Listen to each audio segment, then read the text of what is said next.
looked at it is, in fact, since beginning, this virus is changing the definitions of the life and definitions of the work, definitions of the job roles and business models. Whenever this situation comes as a challenge, it's the true business leaders. They all take the responsibility to face this challenge and take these challenges as opportunities. Every time we see these kind of challenges and we are coming out with the solutions. Yesterday we were talking to Narendra and he was saying that rather than maybe challenges, we have to talk about what are the opportunities that we can see. Not every industry get advantage of this situation, like pharma we are actually, yes, we have an advantage. It comes under essential services and government is allowing us to go to offices and go to plants, but still we have challenges. We'll also discuss about those challenges. What I found majorly is that in these, what I was continuously observing as a trainer on various business models, how they have changed. That today only I read the news that SpiceJet started its air ambulance business actively. Now air ambulance will be served by this SpiceJet. Also, e-commerce food delivery businesses, what they thought is that all the restaurants will be closed now. Our delivery will happen so successfully, but overnight, because of one delivery boy, the entire business model again changed. These kind of dynamic situations, challenges are there in various business sectors. Maybe we will have to discuss in deep what are those challenges industry wise and what are the opportunities we see and what are those barriers that we see and how do we come out. That's what is my take, initial take that I can share.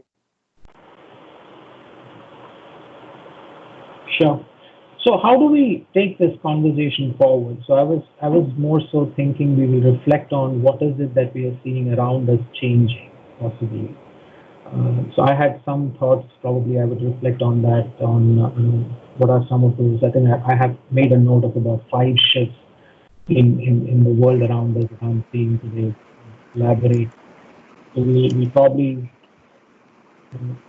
start contributing to that, and then we'll talk about how we're reacting to some of the changes and what we should keep in mind as industry practitioners in HR.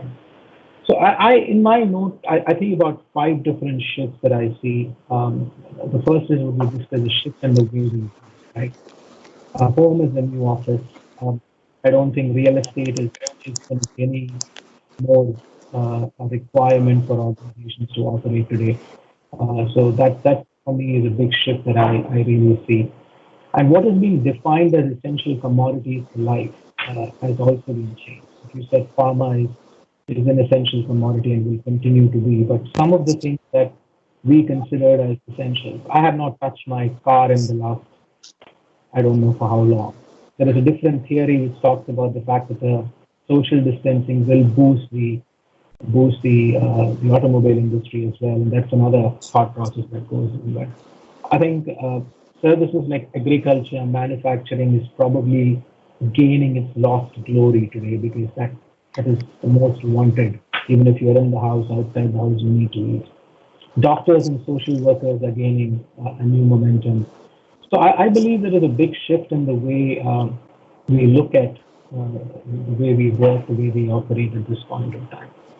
Another shift that I see is the way we look at investments and budgets, right? So organizations have come to terms that headcount is no longer a luxury.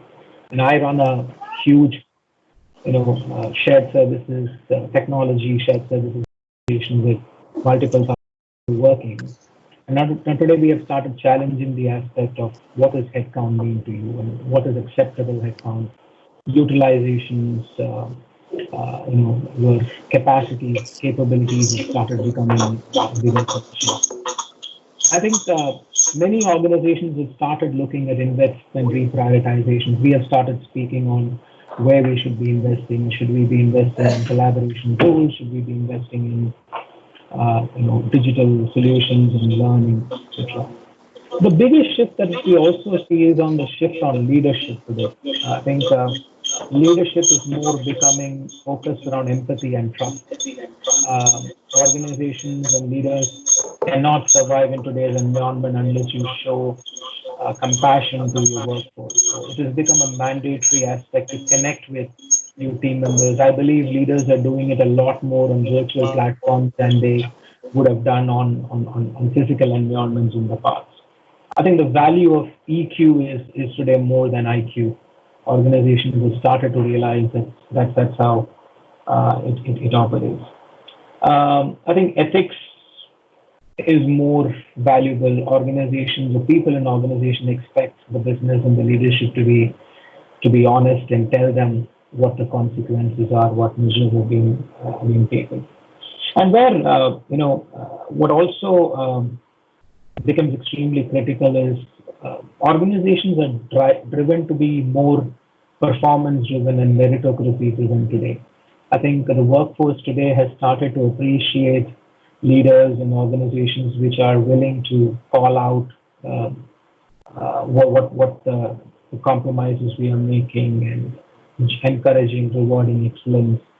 Uh, that's pretty much become a requirement.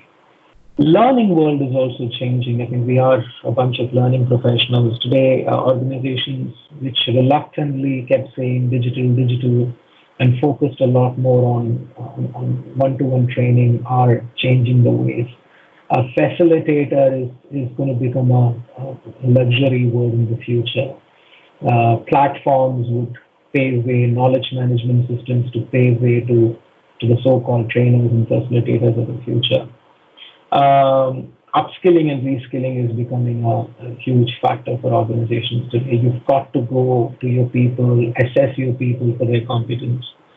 And automation is the future. I think organizations are shifting into the new ways of working, bringing more automation opportunities.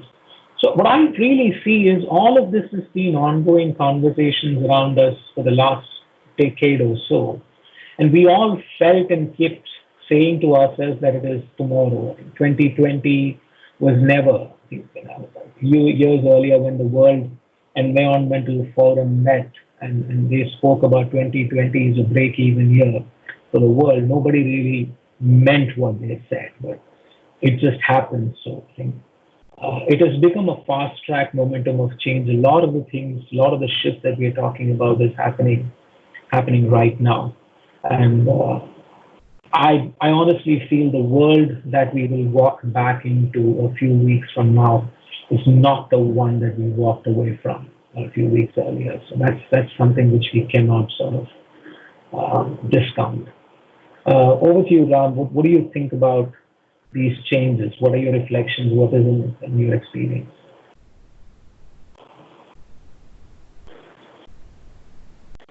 Ram, I think you have to unmute your mic. All right. I did. Yeah. See, personally, in my working style, our working pattern did not shift too much because we're going to office, we are allowed. I found a lot of shift, in fact, though government is allowing or healthcare is very important to run. When we bring employees, social distance at workplace is the biggest challenge.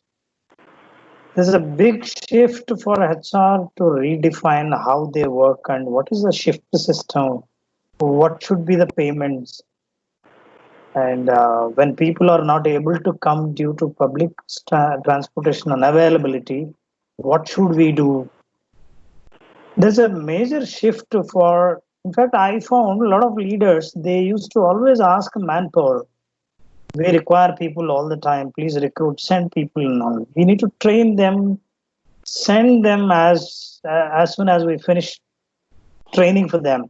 Certification is done and immediately they used to go to workplace. Today, leaders started learning how to get things done with less manpower, how to train them.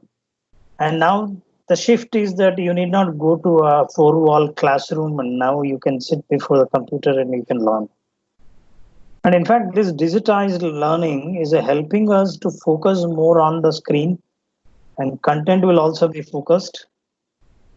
And people were, as you rightly said, Narendran, people were reluctantly accepting this digital learning and e-learning platforms and all. Today, people are inquiring for that. You know, all the share prices of these virtual learning companies have gone up.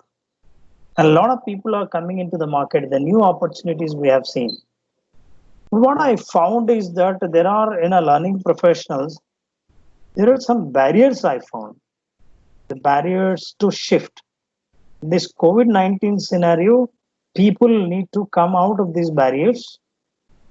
Those barriers, what I found is on mental barriers, physical and structural barriers, also there are technical barriers there. Because as a pharma industry, this is not that tech savvy, particularly in the learning front.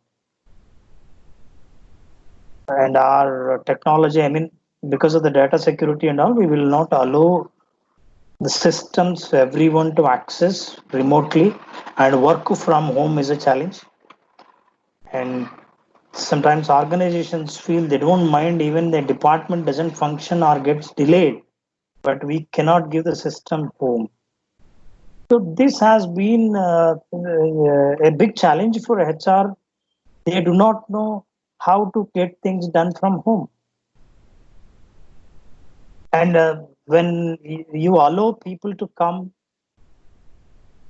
by the bus organized by the organization, and you will organize the transportation and they come here, while transporting the manpower from different parts of the city to the plant and maintaining that social distance and physical distance in the bus itself again, it's a challenge. And you are taking all the cares, and when the first time people have learned, all HR need to organize people to check the temperature of every employee before just you walk in, because this one damage and one mistake may lead to a big mishap. So these shifts and challenges are parallelly happening there. And particularly at the learning front, probably once we shift our discussion to the learning area, that definitely I can share a couple of challenges and also what we are looking at the temporary solutions. What we think are the solutions is that which helps us to come out of the current problems. It may not be the end of the road, but still we are exploring trial and error method. We are trying out. But what I found is that this is the right time for every role to redefine. Never expect that you will have the same kind of, even IT companies are not comfortable if their employees are continuously working from home. Now, the organizations are the industries like pharma, which cannot perform from home. In fact, you cannot ask employees work from home. They will have to come to office at the workplace in the plant, and they have to produce, because healthcare is the need of the world. And these are all my first sharings, what I observed and I'm experiencing around me. Also, I was just talking to a police inspector. He stopped me. Then I have to show my ID card and say that I'm a healthcare professional. I'm going to the plant. Then they said that, sir, our department is also redefining our roles now. All these days we were working for something else. Today, now we are tracking and checking all the people, those who are all commuting to their offices, and for silly reasons also people go. And now employee has to work for the revenues of the organization, also work for the country, and you have a basic responsibility as an Indian citizen. You need to balance. That's the biggest challenge. So let's just maybe these challenges can be discussed further in our forum. Thanks, Ram. Thanks, Ram. I think the last sentence is very powerful, that we have a responsibility towards our country. And I think that's the reason today that India is a little more safer than the rest of the countries. And today, the entire world is looking at India. And I think, we are accountable for it. So thank you for bringing it up. I'd like to share about a little about my organization. We are a consulting organization. It's an MNC. We have a global presence in about 140 countries with more than 120,000 employees all over the world. We are into, what do I say? We are into breaking open products and checking whether they are meeting the compliance that they have committed to, or whether they are safe, or whether they are meeting the quality standard. So we cater to about close to 1 billion products all over the world. So everything in your office premises or in your home that you will see, from your laptops to your building material to your clothes to electrical fittings, everything would have been tested and verified by UL, Underwriters Laboratories. Having said that, our entire business is based on two things. One, we have laboratories. We have close to 350 labs all over the world where we, break open these toys. And second, we are consultants. We help people build their businesses, become more profitable. So we are all the time sitting in front of our clients. So our world is completely crashed with this COVID. All our labs, the first one to get hit was Italy. In Italy, we have close to about 6 labs. And today, all our 350 labs are closed for operations. None of our sales and marketing team is sitting in front of a client and talking. But if I say business is on, yes, it is on. Are we interacting with our clients? Yes, we are interacting. We are communicating. We are collaborating.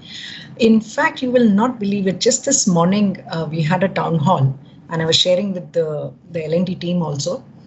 We met our target plus 10%. So one, of course, we had backfill orders to fill, and but people are hopeful that we will open shop and we'll open our labs, and they are ordering well in advance. So we're doing well. We're doing good. I would like to mention here some of the things that our leadership took care of. One, there are no layoffs. Very clear, no layoffs. Second, on a daily basis, we are sending out messages on safety.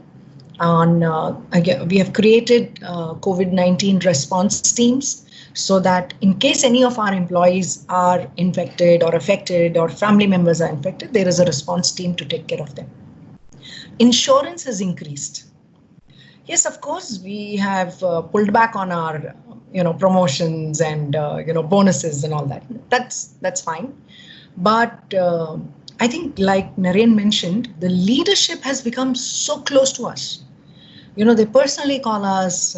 We have weekly meetings every 2-3 days. Our manager will call us up, and the touch points have increased. One of the outstanding things that is coming out, and these are lessons to learn from organizations. I mean, how many Indian organizations are doing this is something that we really need to understand. One of the things that really came out was, checking on our well-being, checking on our family, having fun-oriented meetings. So every Friday we have pizza meeting, your most favorite beverage meeting, we have Antakshari, and what have you achieved apart from your work? So somebody's baking cake, somebody's building furniture, somebody's singing songs, somebody's learning Sanskrit. So they are checking on us that what else are you doing to keep yourself engaged? So well-being, so safety, well-being, keeping yourself engaged as far as your own personal time is concerned. And of course, learning has really increased a lot, like Naren mentioned again, upskilling, reskilling. So, on a daily basis, on a weekly basis, we are allocated almost close to 10 to 15 programs that we need to go through on a weekly basis. So I think, they quickly took stock and stood up and rose to the occasion.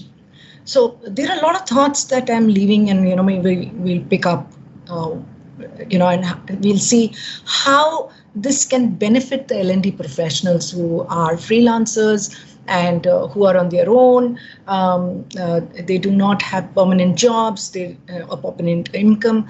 But these are some points that I'm sure we can reconnect to a little later on in the conversation. But this is what we are experiencing. I thought I'll share it with all of you.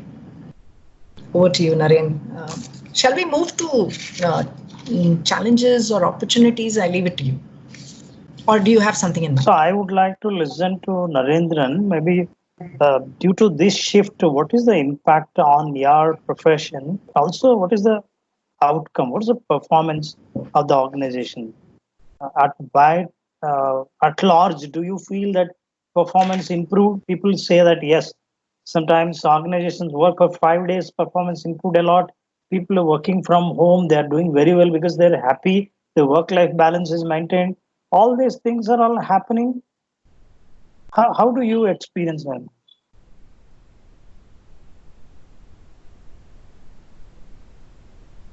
Your mic is off.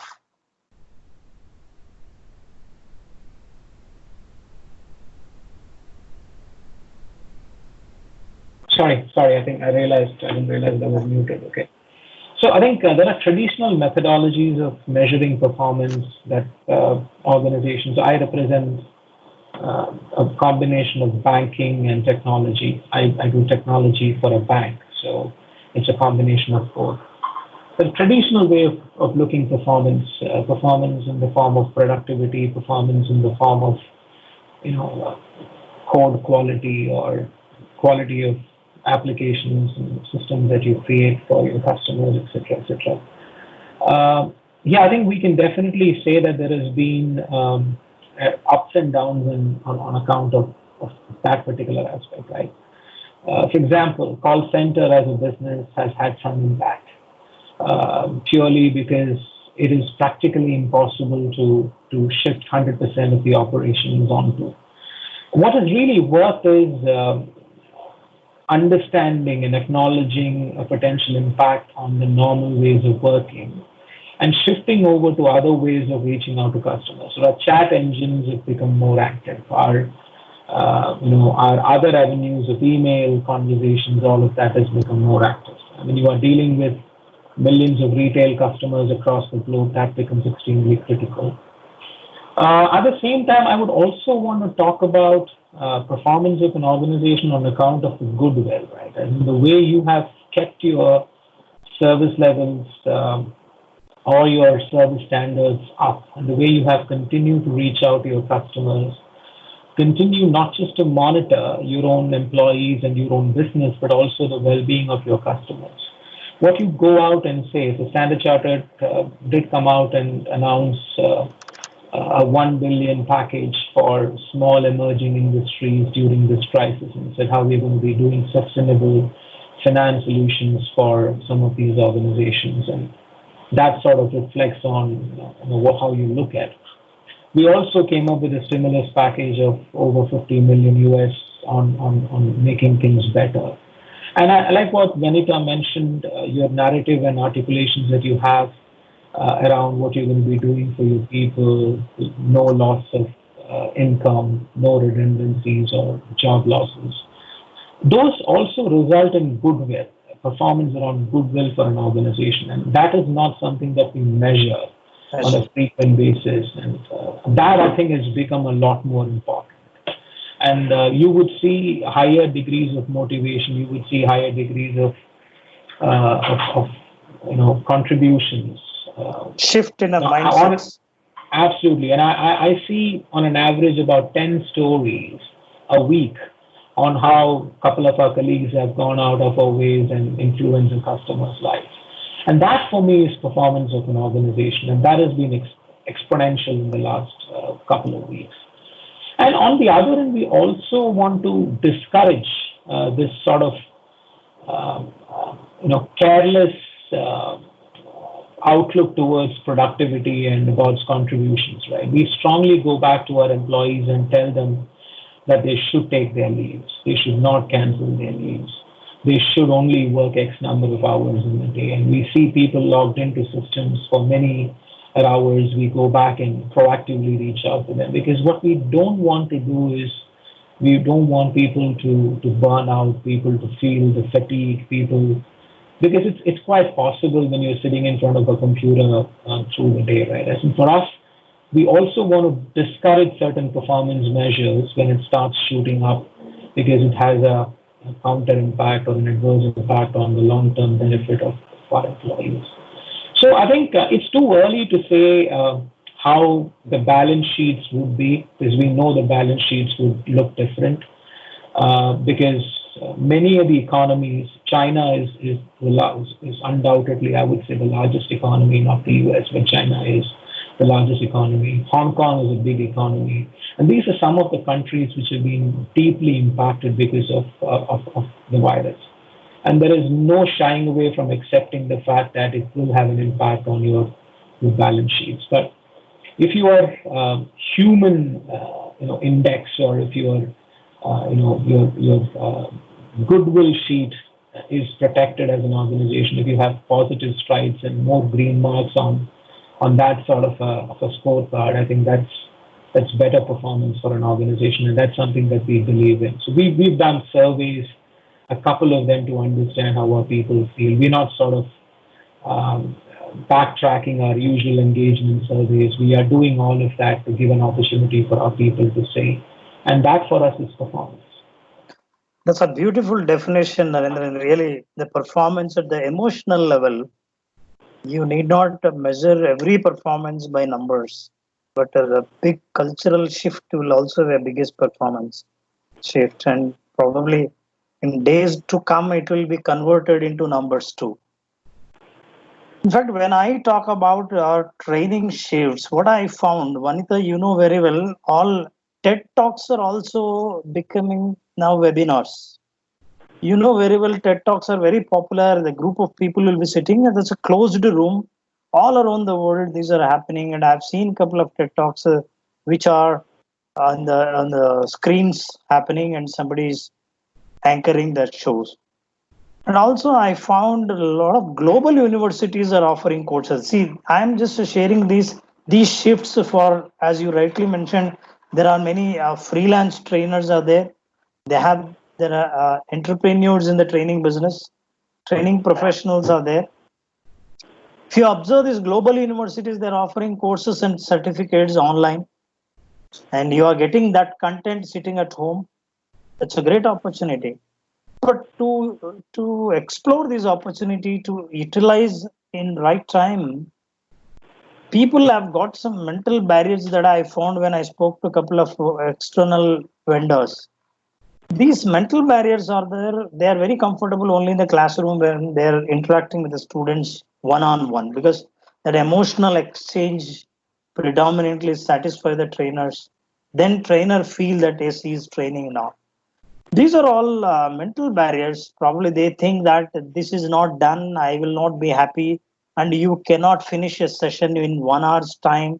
All those things are the barriers. As long as you carry these barriers and you don't even try to get the business, in fact, from the vendor, you cannot convince people that training can happen this way also. And I have seen there are many people, predominantly, they are very good at delivering a session, developing a content, but technical literacy is very low. Technologically identifying the e-learning platforms and various learning venues, and what are those tools available to reach participants. These are all people need to literate. These are all technical barriers people need to operate. Sometimes, you do not know, how to log in and interact with the people. You do not know, you have to unmute and mute and open camera, and also you can share the screen, and you can also watch the chatting. These areas are very, very important to effectively interact with the participants. So people have got some technical barriers people need to come out. And what are those other platforms available rather than very popularly known as Teams and Zoom? There are many creative platforms where you can innovatively present your content. And there are structural barriers also. Now I feel strongly people, those who are comfortable only in the classroom, they'll have to make their drawing room as a training hall. And you will have to have a fair idea about what are all the equipment, like a camera and your cables and your internet and your data, all those things. You need to get the knowledge. That literacy is very much required for you to identify the new customers, identify your learners, and you can reach. So in these shifts, I found in the training, these are the barriers majorly I found. If you just come out of these barriers, and if you are open, and if you redefine your role, redefine as a trainer, probably opportunities will appear in front of you. What do you say, Vanit? Yeah, completely agree with you and Naren both. I'd like to touch base a little on performance before I go into training. The way our organization is measuring performance is not based on numbers at this point of time. I mean, they did that in the first 2 weeks, and of course, we also have a BCP, in place that in the next 4 weeks, in the next 6 weeks, how the business is going to be performing. Of course, we once we got that done and out of the way we started measuring our performance is how much of volunteering time are you spending? They want us to volunteer. How much of learning time are you spending? So they started measuring our performance based on the time that we are spending. And like Naren said, they don't want us to be in front of the screen 8 hours of the day. They don't want it. So they're saying 4 hours versus 4 hours. If you can spend 4 hours of constructive time in front of this screen, 4 hours we would like you to do some volunteering. We would like you to spend with your family. You do something which will build one more different skill apart from your professional skill. So this is how they are measuring our time, and every Friday, our entire review system with our global managers is based on this. Secondly, I want to mention here on technology that you were mentioning. There were IT partners who came and started working with us and checking with us that, okay, what is your backup? How are you planning your backup? What is your storage available? How is your bandwidth? Okay, can you move? Can you buy some more? We'll pay for it. How are you ensuring that when the power is lost, you have a UPS? So they start enabling, especially people managers. They did this for not all the employees, but especially people managers. They started enabling our technological structure so that it doesn't become a barrier when we communicate with our teams. So I think that was super support that was given to all of us. And I think as professionals or as LnD professionals who are freelancing, it's a good idea, like you mentioned, to convert one of your rooms into a training environment, to ensure that you have your technology in place. I had to chat. I'm part of a healers group, so we had to do a con call, and I couldn't use Zoom. I couldn't use MS Teams, and Skype was also giving me a problem. You won't believe it, when we started doing R&D, and like one of you mentioned that we found there were 8 or 9 different chat rooms or video enabled facilities or applications available for us to communicate. So how many of us are doing this kind of R&D and trying to find out how to connect with the people that we need to be staying in touch with? And we successfully now, we've been having our weekly calls, and we are using house party. Sometimes we use Zoom, and sometimes we use Google Duo, whatever works at that point of time, depending on the number of people. And we are getting away with it very well. So I think, getting your technology structure in place, you're, overcoming that barrier, creating an environment for you to also be encouraged and enthusiastic and motivated to, work in that environment. Ensure that your one of your living rooms is converted into a training environment. Because if you're missing a classroom, then make one for yourself. Now, this virtual world is here to stay. Unfortunately, fortunately, business is going to change, and the way people, interact is going to change. So I think this was, my personal learning in the last 4 or 5 weeks. So over to you, if you'd like to, Naren, taking it. Yeah, I think if we can spend some time really to talk about what is in it for an HR professional, what sort of changes should an HR professional or a learning professional make in their overall personality or overall outlook towards the future of work? I think we probably should spend a little bit of more time on that. I think My initial reflections on, I have often found learning to be a very specialist function, or to be perceived to be a very specialist function. People specialize in various aspects of learning. There are a lot of so-called trainers that exist. And I'd like to believe 32 people on this conversation today, it's a mix of what we call as process, technology, finance, trainers, and a bit of a broader spectrum of behavior or culture trainers as well.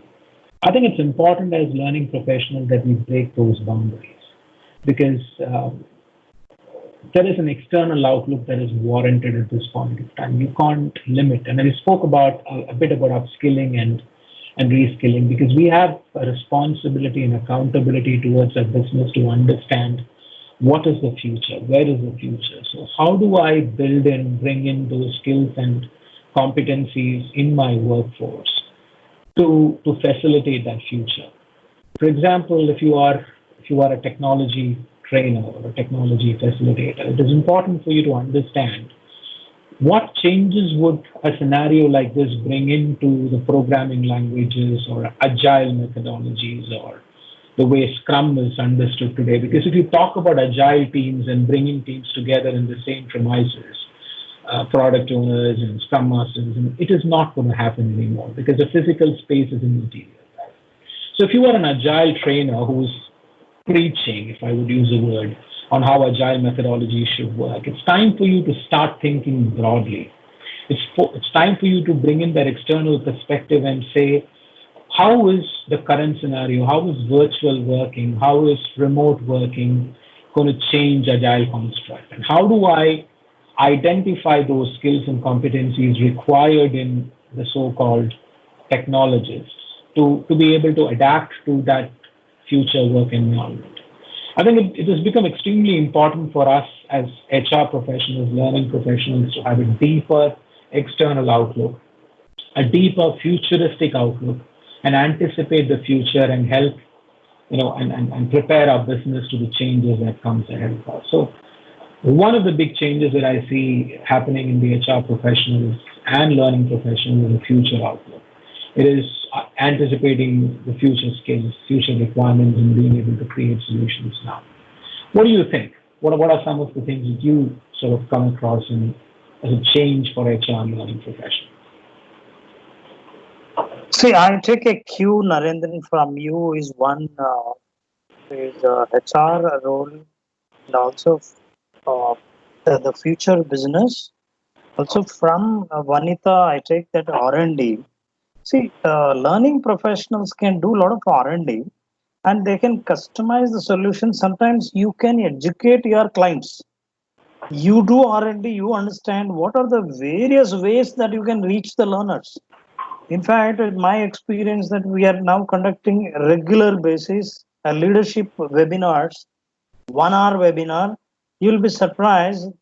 People met on the net. Those who do not know each other for the last 5 years, they started interacting. And the biggest opportunity that I found is that public speaking and presentation skills it has got a great opportunity, because most of the times when participants come for this kind of training programs, they feel shy, they're reluctant to come onto the dais, give a presentation and appear before the group.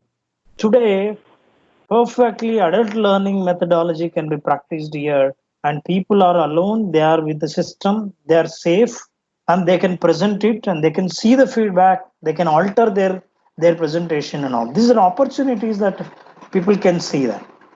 And R&D and opportunities, both if they see, and you can customize or you can design new solutions for the client and see how people can think in a very new way. This is what I think. In fact, the little work has to be done by professionals first, rather than just talking about a change, because everything is changing.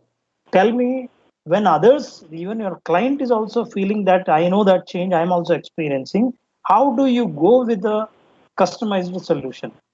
So now, learning professionals should be the solution providers rather than talking about a routine connecting on the web webinars through visual platforms. Great. Thanks, Ram. I'll share two experiences that I have gone through in the last 4-5 weeks.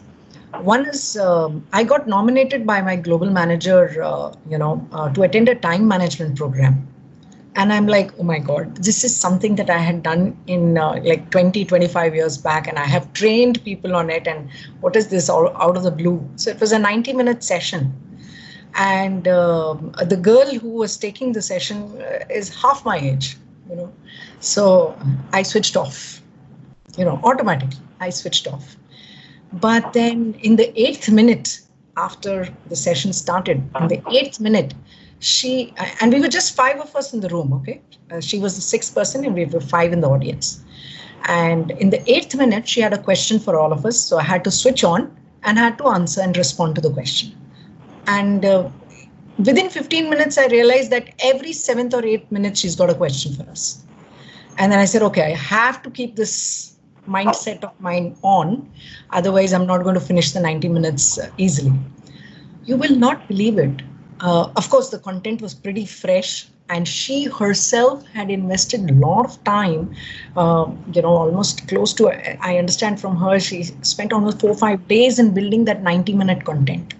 And she said, whatever I had existingly, I just dumped it. And reworked on the way we manage our times, keeping the new scenario in mind. The way she engaged the audience was that every 7th or 8th minute, she had an interactive question and we had to respond. We had homework given. We had to respond to that. We had a small presentation time that was allocated to us for 60 seconds. We had to speak on something and we had to respond to that. She kept us on our toes for 90 minutes. I thoroughly enjoyed myself, and I knew now webinars, or let's say online e-learning sessions, or these interactive sessions are going to see a huge Botox, or let's say a facelift, huge facelift. All that we need to do is become creative. Whatever material we have, we should just dump it and rethink on our strategies. So this is one thing that I experienced. This is something that I personally received. And since we are consultants, we have to be, in touch with our clients. And I am part of the operations team. So we have close to almost 300 projects that are, all the time floating around. So we saw some matured clients of us. So we made a list of our matured clients. We made a list of clients who are, where the project is still ongoing and we don't have to really worry about it. We made a list of new clients, new babies, on the shop floor. So we knew, a little bit of hand holding and we'll be through. But the matured clients who are going to wean off, very slowly. And COVID is only going to help them wean off. Those clients, we got in touch with them and we said, you and I share a success story. So why don't we build a case study of it and put it up on your website and my website? And I was able to connect with about 12 matured clients, and 3 of them said yes, and which is fair enough. It gives me work to do. Gives me a lot of time, and we started working with them and scripting our case studies, scripting our success stories. I think most important, my takeaway is I got the client to be engaged with me.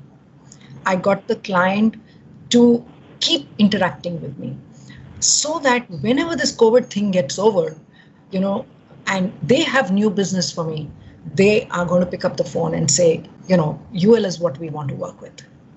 So I think that was a huge learning. And I didn't come up with this idea. I mean, it was, generally brainstormed during a session like this. And it worked. It worked wonderfully well. So I thought I'd share this with you. I mean, I'm going to take a bit of cues in terms of a statement which I came across and I used to the thing when we had got introduced yesterday as well. I think this is, somebody asked me a question, what solutions can you offer in response to COVID? And I said none. Because I think for most of us, this is probably the first time we have ever sort of encountered a pandemic. So I cannot, in my 19, 20 years of work experience, I cannot dig back into my past experiences and offer a solution. So one of the things that we as learning and HR professionals need to do in the current circumstances is to leverage diversity. diversity of thinking, diversity of thoughts. And most solutions that on managing a crisis such as this has come up from a wider set of people, right? I have people about 50, 60 who have probably seen an economic crisis, a youngster in a Gen X, Gen Y, Gen Z, as we call it today, who's coming up with a set of crazy ideas, which might sound crazy, but often works. And a set of mature professionals, SMEs who understand. So I think what is our responsibility as human resources and learning professionals is to harness that diversity, understand where that diversity exists across the organization, put them together and find solutions to our customers. So I'm fairly positive the ideas that you had would have come in from one of your, probably, Vinita, one of your younger colleagues who would have probably given you this idea. And when you start taking a decision which is absolutely crazy and could backfire, as a senior, seasoned expert in your organization can say, I don't think this is going to work for these reasons. We as HR professionals today need to be a lot more attentive, do a lot more listening, be a lot more welcoming of ideas, not sort of block ideas and conversations because you don't have the patience. Time is not your virtue. You're trying to accomplish a lot more. So I have realized that listening has become a lot more pertinent as a competence for us as HR professionals today. Accepting diversity has become a lot more important for us. Another element which I've observed in learning professionals, I have a very good friend of mine who's a senior consultant, learning consultant with one of the petroleum companies, and she was doing a session a couple of days earlier on virtual platform on power dressing, if I'm not mistaken. And I know her and I know her idiosyncrasies and the way her body language works. I think it's a lot more limiting for professionals like us to fit into a 11 inches, 14 inches, 15 inches screen and deliver, right? I think it's a struggle. And I was watching her video and I knew she was really, really struggling to fit herself into that smaller screen. I think it also challenges our postures, our movements and how we run sessions and facilitate sessions today. I think it's important that and she and I were having a conversation and she told me she said, I'm sitting and doing a lot more virtual conversations today. She asks her husband or her daughter to log into a system and she practices. I think I sort of like the idea. I think it's also important for us to practice remote facilitation, remote training programs. And I like your idea of converting one of your rooms into a virtual classroom or a mock classroom and do those sessions. So I think some of these are another sort of interesting changes that we should bring into our lives. Let's Yeah, I think it's wonderful. So we are 1 hour down and we have another 60 minutes to go. So do you want to take questions or do you have something else to contribute, something that you would like to really emphasize on? Otherwise, we can start taking questions. See, Vanita, I just wanted to have a conversation on this. Good that we are talking about the shifts, changes, and how people started using all the web platforms and interacting people virtually. Over a period of time, if you see, I also sense this because we can't ignore this. People are really fed up with that. When I am asking there's a webinar, people said, already I have attended 3 webinars today. Though they are 1 hour, somehow people are mentally, they are not really getting adjusted with this. Maybe in other words, what Narendran was also saying, that in a small frame fitting and talking to them, because this demands mindfulness. This demands the continuous focus and sustainable interaction. And this is the biggest challenge for people, and particularly for the generation, those who cannot concentrate for a longer time, and it demands mindfulness. So now, is there any other way we need to just look into that? Just what the major difference that you find is the transportation. You are meeting and you are talking to people without going there, without personally meeting. Other than that, do you have any advantage that very innovatively you can present? Can you engage them? can you also interact with them and check that they will participate very actively? These kind of tools or innovative methods need to be identified before people feel that everybody started speaking about webinars. And I know that this Zoom platform and Teams platform, whatever, they are not so familiar. They're so familiar. They're not so interested to come on and hang on to these platforms because they are going to be again so common every day. So how do we in fact address this? What are all the various methods to hang on so that people won't feel that they are getting bored with the system? So I'm so happy to realize that we moved from COVID to the challenges of webinars now. Being in front of so COVID is anyway out of the way. As family time, we've stopped listening to COVID news. Just FYI, enough. Yeah. It's there. That's it. We have to just work around it now. So this is interesting. So again, let me ask you: do you want to take some questions, or do you want to continue with chatting up? I think, yeah, let's take some questions. I think it'll be, otherwise it'll become, it's 1 hour of listening to us already. Even questions also may lead some discussions. So concomitantly they go. Yeah. So shall we open up with some questions? Yeah, Malini, are you going to ask? Thank you so much. Yes, thank you so much, Naren, Ram, and Vanitha, for the insightful conversation. And we do have some very thought-provoking questions here. I'll see it in the chat window. So the first question is from Padma. So Padma Kumar, would you like to ask yourself so that it's more relevant and genuine, or do you want me to read it from the chat window? Malini, I think you can go ahead. Okay, great.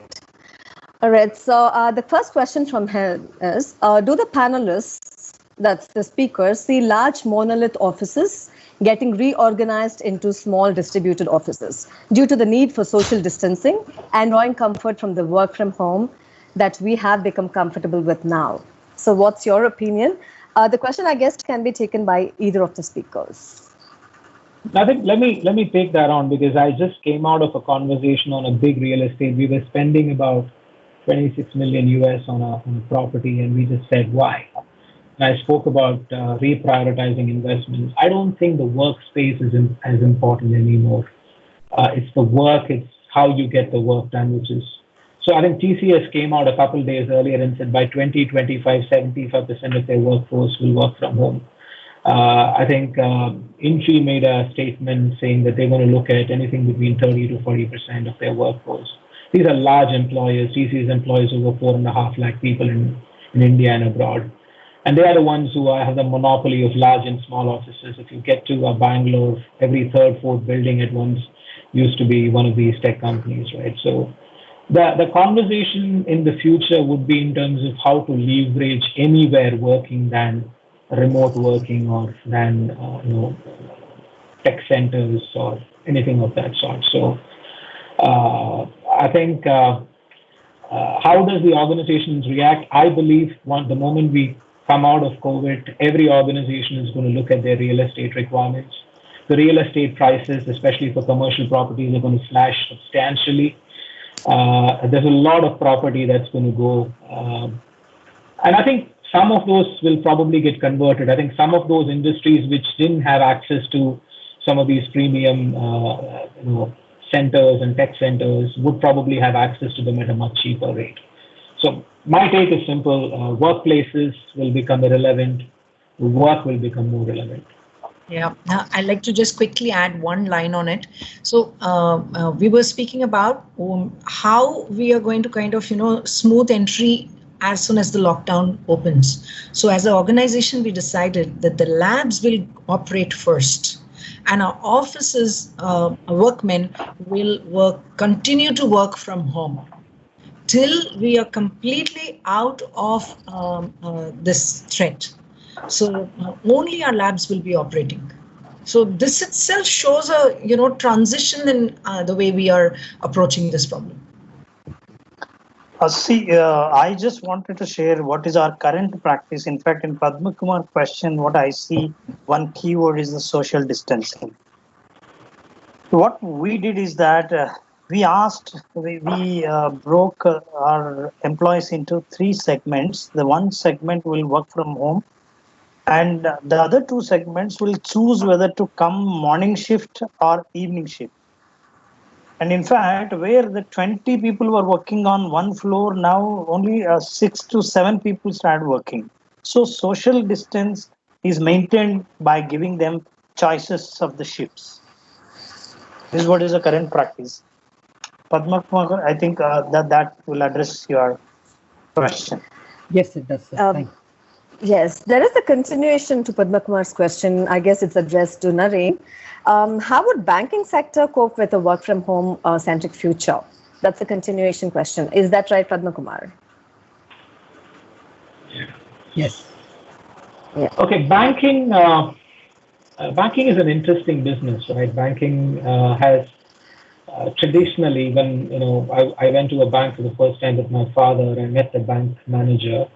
When I went to the bank the last time in Singapore, I met with something like Siri or Alexa, a virtual relationship manager.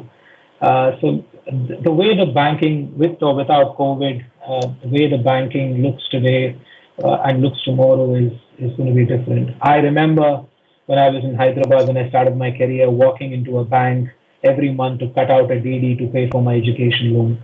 And today, I don't think I've gone to a branch for anything for that matter. Everything happens on my mobile device. So that probably gives you the answer that doesn't impact, because banks would get onto your smart devices and your phones in the future. That's a revolution that has already started, and that probably would aid us in terms of our journey. But like the response earlier, it is. We are also taking a staggered approach towards getting back to continuity, right? As in we are looking at probably most essential services to be coming into work. I spoke about contact centers. It's important that we give them the necessary bandwidth, and IP-related regulations, and Department of Telecom has restrictions. So we again classify businesses on the basis of whether they need to be physically present. Like pharma, for example, needs to be physically present, so therefore they need to be coming into premises. And that segregation really works. And in a staggered manner, getting back to normalcy is really helpful. And rotations are a way of working as well. It's not any different for banking industry from an IT. But again, the core banking, I don't think anybody comes to the branches anymore. It's all on devices, and that probably would accelerate in the days to come thanks to COVID. And my take, Padma Kumar, banking is not a challenge compared to manufacturing industry, because you're not manufacturing anything. And when you made all the customers to avoid coming to banks, when you made your all cash counters closed and ATM machines are open, I don't think that's the biggest challenge for you to operate from home, the banking operation. That's what my take.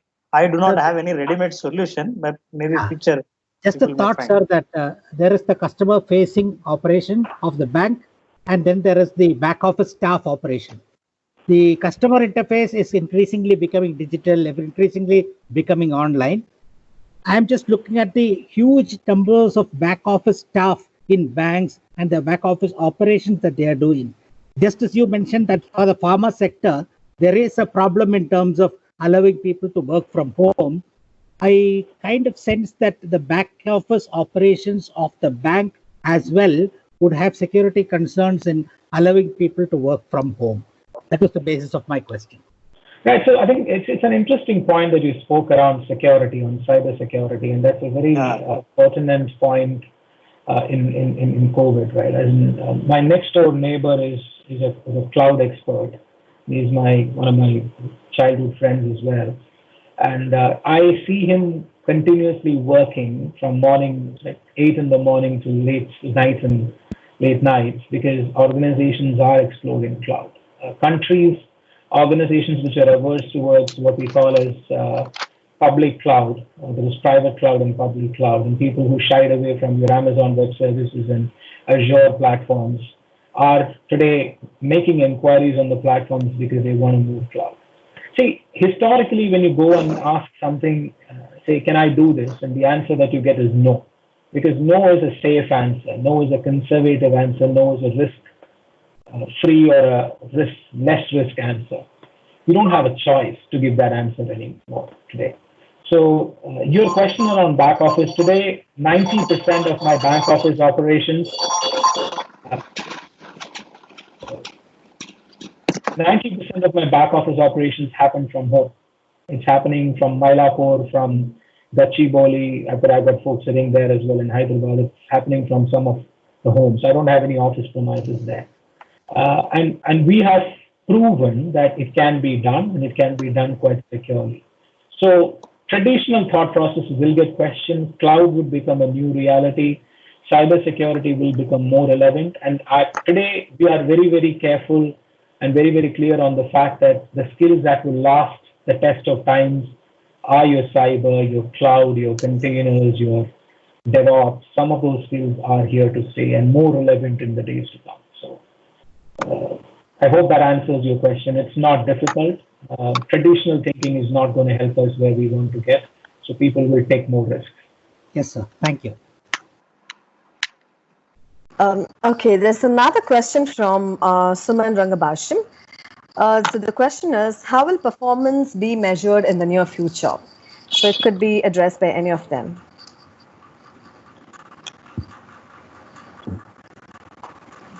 And will layoffs become a norm? Will it be lack of performance measure from the organization or upskilling of employees? In fact, Narendran in the beginning, in fact, he has addressed already yes, the Ram. performance. Would you like to take that? Yeah. Yeah, I'm sorry. Sorry, go ahead. Yeah, in fact, now performance parameters may change. Your KPIs, KRAs may change. It may not be conventional, or it may not be the same routine that you have defined your role.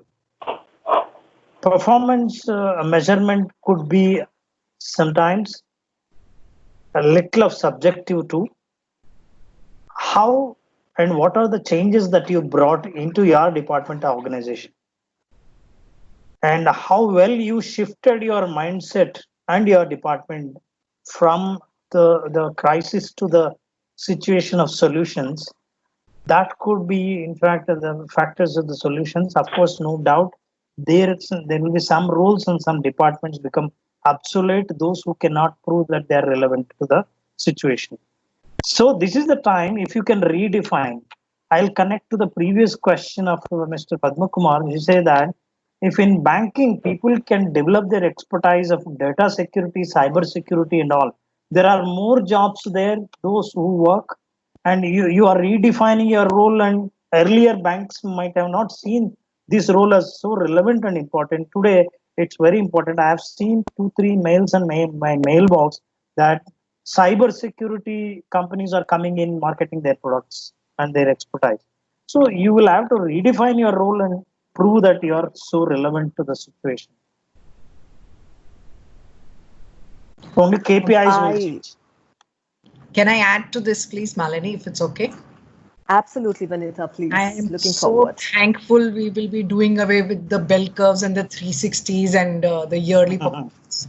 Oh my God, I was like tired of them, you know. We've seen so much on that, and we've seen so many fights and people leaving and then, you know, blackmailing and taking promotions and, you know, all sorts of things. We've seen a lot of drama around it. I'm so happy it's going to be done away with. And, you know, thank God we are going to be looking at it in a, you know, in a completely fresh way and come out with some striking solutions. Fortunately, as an organization, last year we moved from the traditional way of, you know, yearly performance reviews, and we moved to reflective, one of the applications. And so we now have monthly conversations. And it's a conversation. It's not data. It's not numbers. It's, you know, how much, nothing.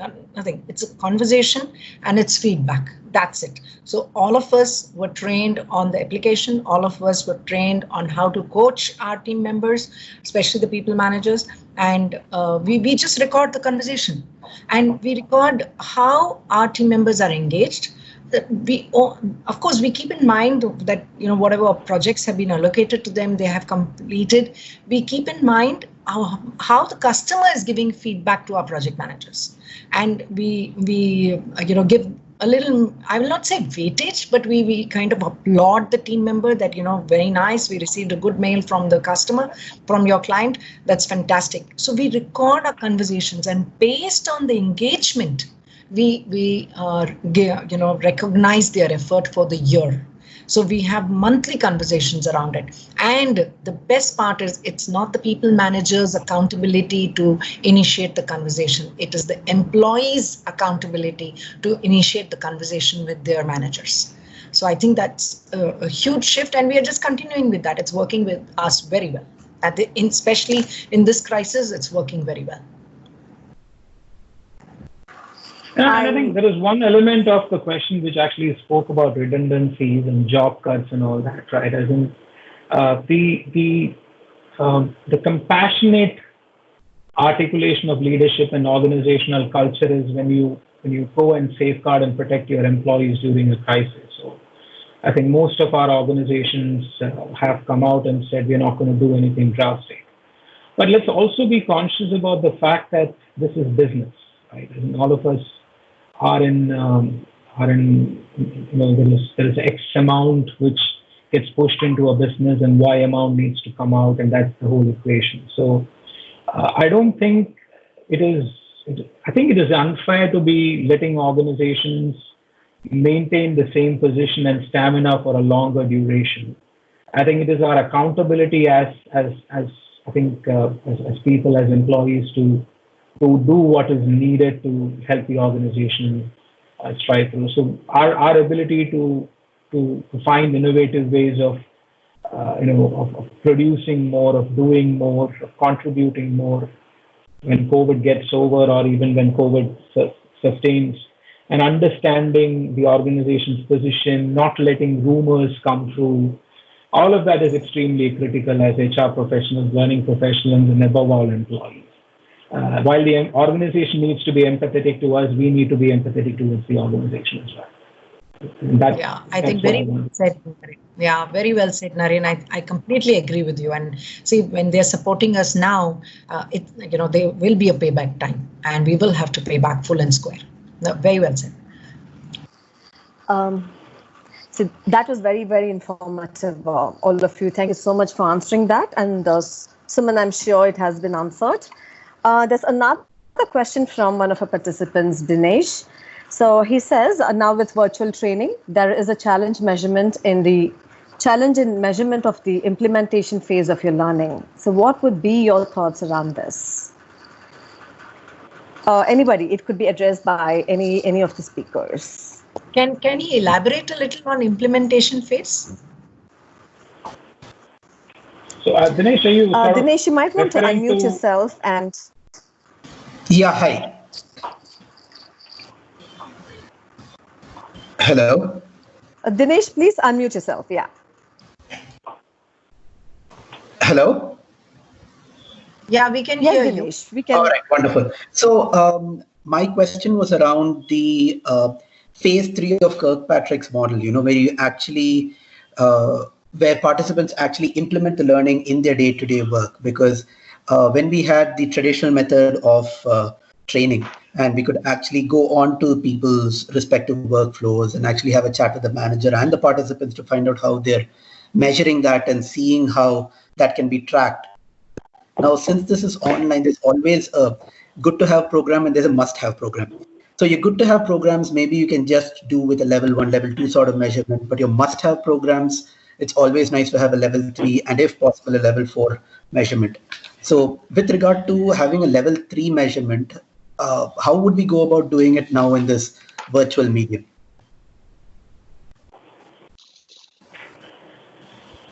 See, I have a slightly philosophical answer to that question. I think I've been following the Kirkpatrick's model for many years, and a lot of HR professionals and organizations approach it with a blind eye. Because somebody once told me, Dave Aldrich is a Bible for HR business partnering. Kirkpatrick's model is a Bible for learning evaluations and we straight jump into it. I think it is important that we take a step back and evaluate what sort of learning is relevant in the current circumstances. Can you influence, and how, as in terms of how can you influence culture? How can you impart skills? How can you impart specific aspects of change management or behavior or whatever? And then you design your programs accordingly. So the traditional definition and concept of programs become relevant, and also thus the traditional evaluation models. So I don't think any medium sort of stops you from assessing the effectiveness of what you have done. There are different ways of collecting that feedback. Whether it is level one of trying to collect the reflections or the reactions of people from at the end of a session, which can continue to be done through online platforms with surveys and all that. And as learning professionals, I have a learning professional in my organization who continues to engage with business, sets up. I think somewhere I like the way of Vanita is saying about those case studies, right? Getting to those case studies and understanding those case studies and helping the business articulate how things have changed at the end of a learning program or an intervention that you've done. I think you can continue to do that. So as learning professionals, it's our accountability to reach out to our business leaders, reach out to our so-called users of our services and ask them these questions. So conversations are key, technology is key.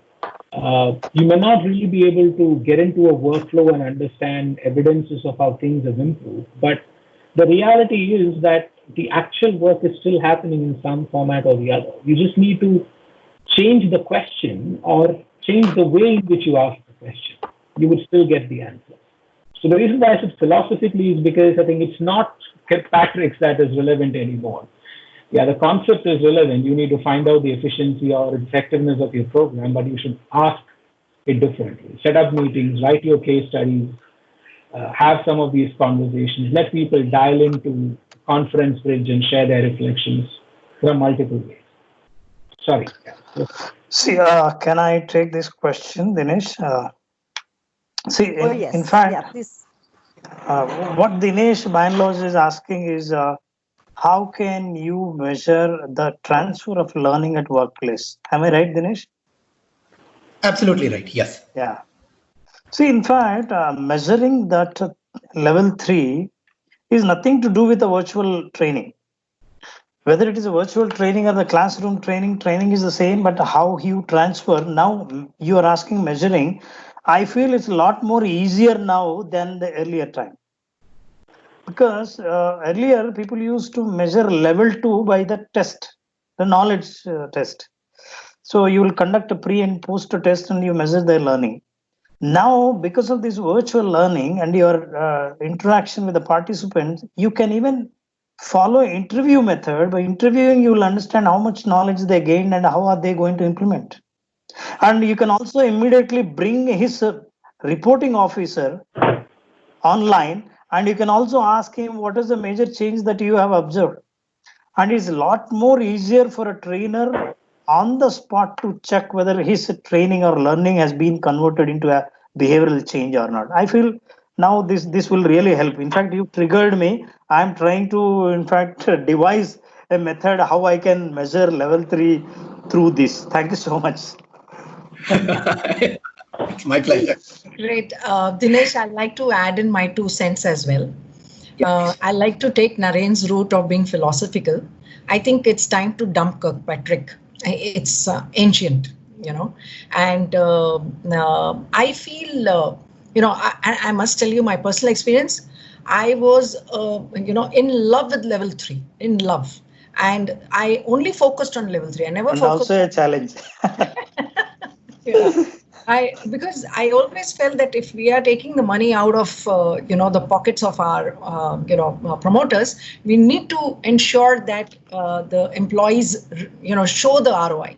So I used to have like 500-600 projects going on all the time for each and every program, so that by end of each initiative or intervention, I am able to show the ROI. So it was never level 1 and 2. It was always level 3 for me. But having said that, I think if I look at my own team, today I would measure level 3. Are they engaged with me? Are they engaged with my clients? Are they happy? Are they well? Are they safe? Are they, logging in for those 4 or 5 hours? Do they have any headache? Do they have any fever? Do they have any cold? This would be for my level 3 for my team, as well as for my clients. The way I would interact with them is, are they happy with the way the current work system and workflow is going on? Do I need to connect some more people within their organization? Let's say, when we have a project, they are usually one project owner and some 3 or 4 people, hand holding the entire project or taking over the project. So I check with them, do I need to connect with some more people? Do I need to communicate about the, progress status to your MD, to your business managers or to your plant managers? Because I work very closely with pharma, so that would be my level 3. If there is a cause of concern, I will immediately pick up the phone and speak to my client and find out what is the issue. How can I help? How can I support? I think keeping them with me is my level 3 at this point of time. As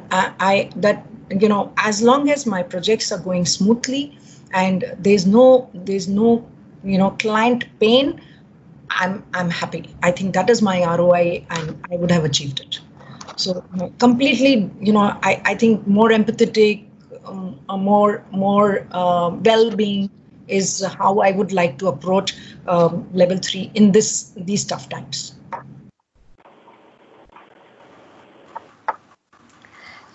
Thanks, Vanitham. So I hope that answers too. There's another question from Varsha, one of our participants.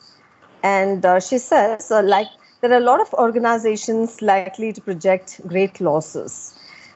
Given that scenario, how about the manpower? How do they intend to sustain the manpower because of the losses projected?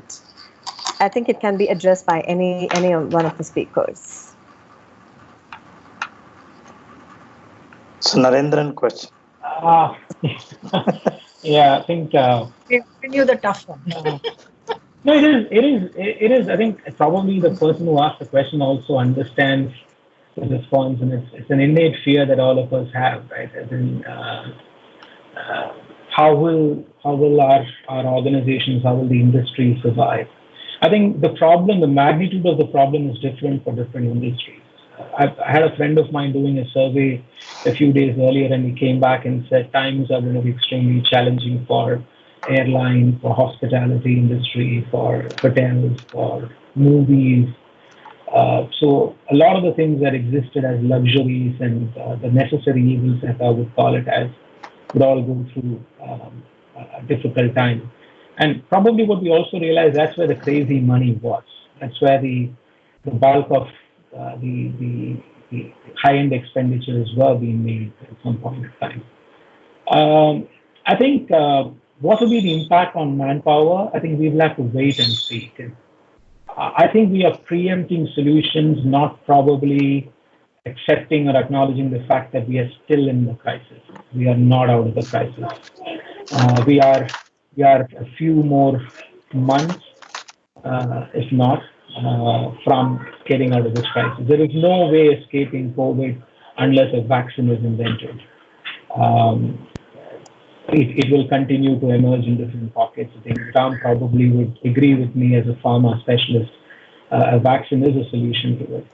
I think what we could do as organizations, as HR professionals, is to, it's like a strategy, right? When you play what is called the multiple different games, I think my son would probably be able to relate to it, and he speaks about playing the strategy, where you need to duck, where you need to get out and shoot, and where you need to. So I think we all need to play that strategy at this point of time, and organizations with stable, capable leadership will play that strategies. Will there be casualties? There will be casualties. You would lose a life. You would lose 2 lives. But if you are a smart player, if you play your game well, at the end of it, you will emerge victorious. So it is too early to say what sort of an impact will it have on jobs. In certain industries, it will. In certain industries, the impact will be very, very less. Every decision that we take today as an organization, as an HR professional, as a leader, is going to have an impact on the future of our. My call out is, let's be responsible. Let's take the right decisions. Let's take the calculated risks and ensure that we survive this together, because one industry emerges victorious will help two other industries stand on its feet. So I think we are doing it not just for ourselves, but for the larger economy around us as well. So it's not a straight answer, but I think I've probably played the same game that I was talking about. Yeah, I agree, Naren. Can I take this, Ram, before you? It reminds me of the Australian bushfires. If you followed them through, because I'm an environmentalist and very closely, involved with many environmental related projects. So Australian bushfires saw rats for many months together, and Australia by itself suffered. But you will not believe this. Though it was winter time and slowly moving into the summertime, it suddenly started raining. And the bushfires have stopped. And out of the rumble, we have started seeing greens sprouting back, animals coming back, and flowers, to begin flowering again. So I think, like somebody has written, I think Padma Kumar has written, we've seen world wars, we've seen recessions, we've seen many such, debacles happen in our universe. We've survived it. We've come back, and I think we are pretty strong people. Yes, like Naren said, already in Europe, the entire clothing and garment industry is slowly going to file for bankruptcy, insolvency. The entire furniture industry, because we are very closely associated with them as an organization, entire clothing and furniture industry, design industry is going to, file for bankruptcy. But something else will emerge. Yes, they will be like, casualty. I'm repeating the same thing. We need to accept that fact. But, think big, re-innovate yourself, rework on what you currently have, what you don't have, and I think you'll bounce back. I believe that what goes down has to come up. I really believe that. With so much of positivity around, I'm sure we're going to overcome this very soon, this crisis very soon, and it was very insightful for the participants and very positive. The entire order is positive, so I'm sure this is going to trickle down everywhere. Unless we have further questions from the other participants, so I don't see any further questions here. So Suma, do you want to take over? Sabina, would you like to take over, please? Sure. Malini, before we close, I just want to make one more point. I think it's about boundaries. Yes, Nari. About the boundaries that we have drawn within HR today. And I keep telling this to my larger team, saying, today, the world expects, or our employees expect a lot from HR. And HR is not defined as learning professionals, HR business partners, recruitment, payroll. I think they look at us as leadership. They look at us. So I had an analogy some time back saying that an HR person is like Google Maps. They're looking at us for directions. They're looking at us for those pit stops. They're looking at us for, some of those clarity, right? So I think the boundaries that exist in HR do not exist. And I've had circumstances of learning folks saying, well, I'm a learning professional. This is not something which I am familiar with. Or an HRBP saying that, this is a learning area. Let me send you there. So I think it becomes a collective accountability of us to kill our target operating models, to kill our boundaries, and create value for the entire organization. So I think the mentality should be, or should not be, that I'm a learning person, so this is what I would do. I think we should start considering ourselves as HR and also as extension of leadership in organizations, in the society, and start responding to asks, which is critical. As a learning professional, probably I would like to conclude with my remarks saying that a couple of things that though we ignore, we need to discuss about them. Right? For example, most of the learnings, in fact, the social learning take a major part, and around 75% of learning will happen social learning. Maybe during the coffee breaks and when you meet them in a cafeteria, very informal meetings, and there the learning exchange will happen maximum. Probably, we need to replace. I do not know. In future, we will come up with some solution to replace this social learning. Then now that people must be missing. Second thing is a cabin fever. Probably because of this social distance and all and isolation, people will be away from the workplace and colleagues and all except meeting on the webinars or so. And you feel at home for some time it is a joy and you are spending with the family. I know over a period of time, slowly people start thinking about their insecurities, about their missing people. And this is what is the psychological issues also will emerge. People probably learning professionals and HR professionals need to address that the trust and the safety and security, giving them that assurance is also very important. This has to be there, and employees, those are the jobs that can't be digitized. People may need to redefine them, and you need to work. Probably you need to upskill yourself so that your job role is still relevant. And important in learning, kinesthetic learning may be missing it. And VAK, in fact, visually, auditory people may enjoy it, but kinesthetic will have a challenge. I do not know in future technology may also give that AR, VR, like and kinesthetic learning also. These learners will not be ignored here. These are all the concerns that I have. Probably our technology will come up with the solutions very soon. So I thought just I need to bring it to the notice of all the panelists. Thank you so much, Ram. Thanks, Naren. I like to add in my, wee little bit. I think while we are facing these difficulties and we are also simultaneously, bouncing back and thinking and acting in a in a new fashion, completely changing our way of, thinking and perspectives.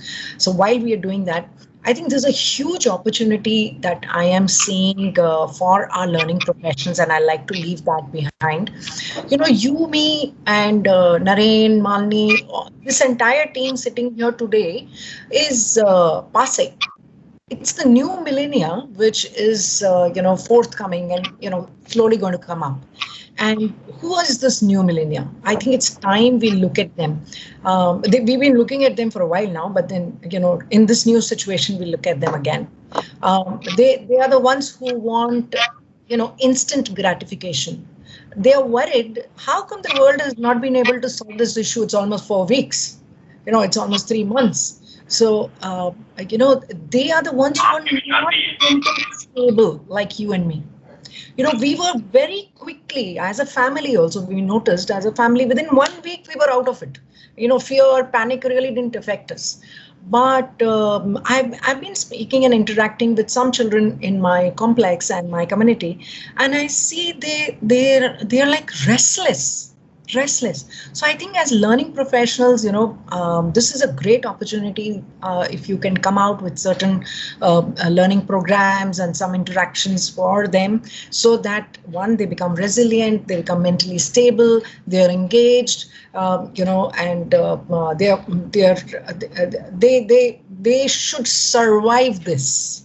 I feel they are lateral entries into this world. They got it all ready-made. You and I have always struggled to create what is there in front of us today. We bought our own houses, we educated ourselves, all of that. But our children have, just entered laterally, I feel. So I think we really need to focus, because they've got it all, everything is provided to them. I think we really need to focus over there. And I think our learning professionals, our freelancers have a huge opportunity lying there. So I thought I'll just leave that, the entire audience here. Thank you. That's very welcoming, Vanita.